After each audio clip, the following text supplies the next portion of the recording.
હવામાન નિષ્ણાંત અંબાલાલ પટેલે ઠંડી અને માવઠા વિશે મોટી આગાહી કરી છે।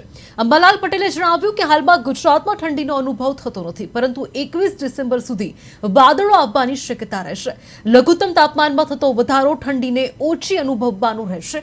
ત્યારે અંબાલાલ પટેલે જણાવ્યું કે 20, 21 અને 22 ડિસેમ્બરમાં હળવો મધ્યમ પશ્ચિમી વિક્ષેપ કહી શકાય કે ઉમેરવામાં આવશે, જેના કારણે ઉત્તર ભારતમાં બરફ વર્ષા અને હિમવર્ષા થવાની શક્યતાઓ છે। આગળના દિવસોમાં ઉત્તર પશ્ચિમી ભારતમાં એન્ટી સાયક્લોન બની શકે છે, જે વાદળોને ગુજરાતની તરફ ધકેલી રહેશે।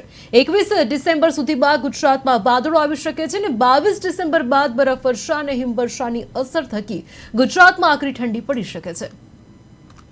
અને તારીખ 20 થી 22માં દેશના ઉત્તરીય પર્વતીય પ્રદેશોમાં એક મધ્યમ કક્ષાનો પશ્ચિમ વિક્ષોભ આવતા ત્યાં બરફ વર્ષા અને હિમવર્ષા થવાની શક્યતા રહેશે, જેના કારણે 22 તારીખ પછી આકરી ઠંડી પડવાની શક્યતા રહેશે।